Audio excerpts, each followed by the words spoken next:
Hey, it's FitGear Hunter with a full optical heart rate test review for the Polar Vantage V2.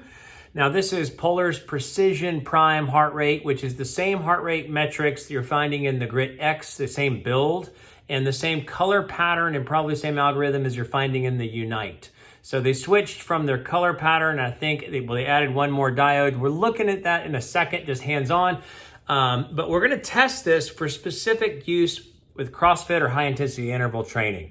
So what goes into testing? So a series of workouts across a bunch of different movements that have wrist flex in them to see how the optical heart rate sensor holds up. And it's something I'm evolving, gonna do more often with the watches that I test, but especially with the Vantage V2, because my initial optical heart rate standalone readings turned out to be good. So I wanted to test it over a longer period of time. So I found very interesting results. What we're gonna look at is we're gonna look at it over the series of workouts, and we're just gonna I'm gonna try to jump through a bunch of comparatives. What we're looking for is average heart rate and amount of time tracked in the highest intensity zone, the highest heart rate zone 5. And then every time we do one of these optical heart rate tests, we're gonna track those two things as it compares to a chest strap, but we're also tracking sometimes if there's a other metric that we gain from the heart rate tracking. So within Polar, we can literally take a chest strap with the Polar H10 chest strap and track it compared to this and how this performs against itself. So we can see the exact same metrics. The cardio load, the average heart rate, and the amount of time spent in zone 5 or the peak zones, and it is the same system, so we can see what you're really getting out of it. So as we get into further and further heart rate reviews, this is gonna be important because it just continues to show that you have to have a chest strap and the connectivity to a chest strap to accurately get proper workout analysis. But we'll give it a straight, full in-depth versus the H10 versus the metrics that come from accurate heart rate testing and how those differ if you have failed heart rate testing. And then we'll come back for a summary to see how the Polar Vantage V2, and more specifically, the Polar Precision Prime 2.0 off of the V2, the Grit X, and the Unite compares against the chest strap.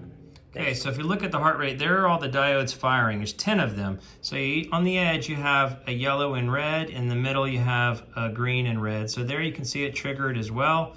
It does have a nice raise to it, so it should be pressed firmly against the skin, plus the 4 pieces that help to show that there is contact, and so help you to see that the system's turned on. So that is what the optical heart rate sensor looks. Let's look at how it turned out in the results. Okay, so these are all the workout tracks.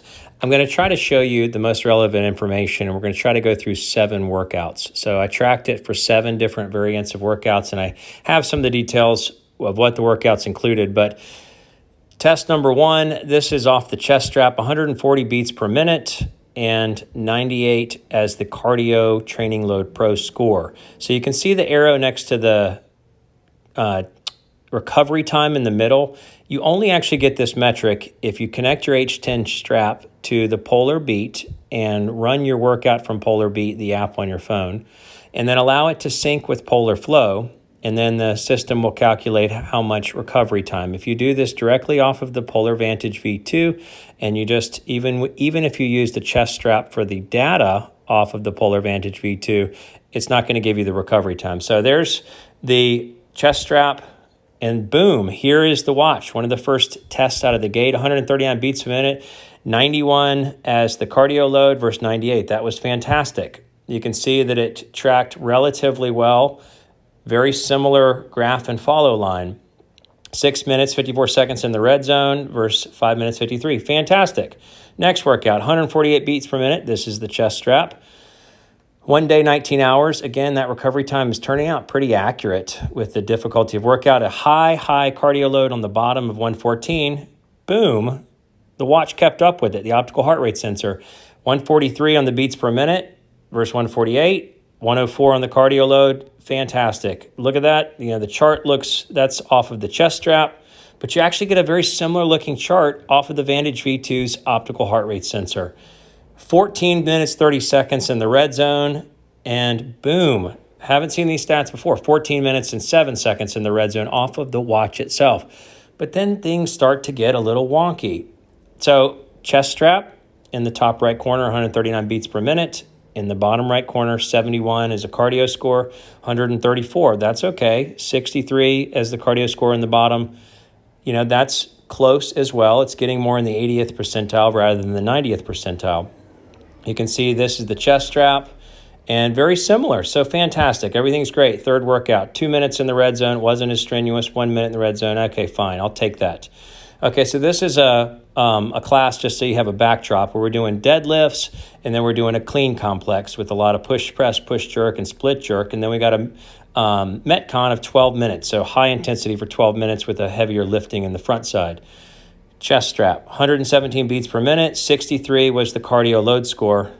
109 beats per minute. So lower accuracy, 41 on the cardio score. Now remember this cardio load score, that determines everything about your training plan and whether the algorithms recommend that you're overtraining or undertraining. So we got 63 versus 41. Now we're in the 60th percentile.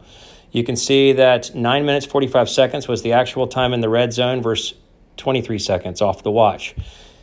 You see the lifting in the beginning, the Metcon intensity at the end. You see a little bit more of a jumbled nature coming out. Fourth workout, snatch, pull, snatch, 1.5 front squats, 5 times 5. 15-minute Metcon in the end. 124 beats per minute average, 79 cardio load score, 120 beats per minute. Okay, that's closer. 63, that's not so bad. 79 on the cardio load on the chest strap, 63 otherwise. So it's coming in a little bit more accurately on this fourth workout. 6 minutes and 45 seconds on the red zone versus 2 minutes 21. So it's not picking up the intensity. Looking at the chart, so all the lifting in the beginning and then the 5 rounds at the end, very similar. So that looks great. And then it starts to really take more of a turn. Here we have lifting, pin delay rows, press and snatches in the beginning, and then a longer Metcon with the 25-minute time cap. 129 beats per minute average in the top right. This is the chest strap. 97 cardio load score. 109 beats per minute, so well off the average heart rate, but a 47 in the bottom right for the actual optical heart rate sensor. 97 versus 47. You got 14 minutes in the red zone. You have no minutes caught in the red zone actually off the watch. And if you look at it, you have 8 minutes, 50 seconds in the yellow zone, which is the second highest level of intensity, and you only have 4 minutes, 46 seconds. So a total failure here. And you can see the lifting in the beginning, plus then going into the prolonged Metcon, and it totally missed it. So obviously, if you look back at the Metcon itself,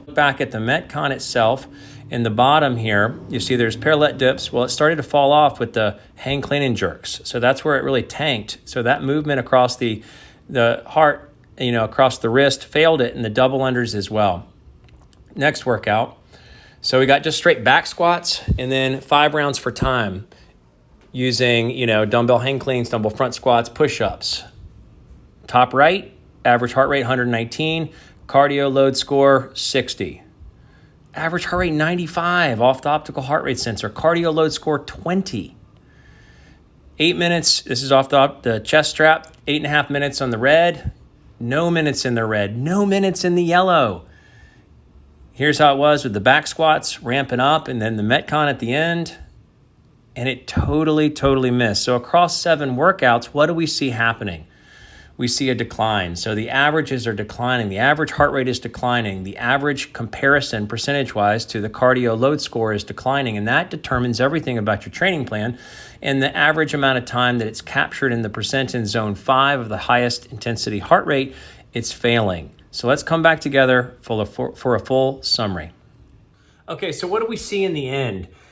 It's super tragic. It was starting out in a really high accuracy, but for some reason, over the course of the 7 workouts, it continued to get worse, a worse experience. As we can see from the charts, the percentage of accuracy and average heart rate, the comparison of the cardio load, which is the workout exertion analysis or epoch of the workout itself, fell down, and then the amount of time tracked in the peak intensity zones or the heart rate at its highest levels continued to fall off.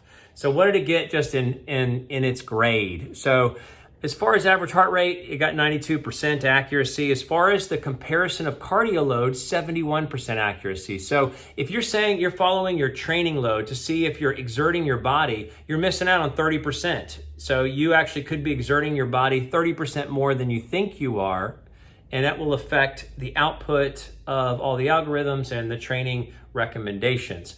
And then as far as the peak intensity zone, the zone 5 tracking, it was only 38% accurate.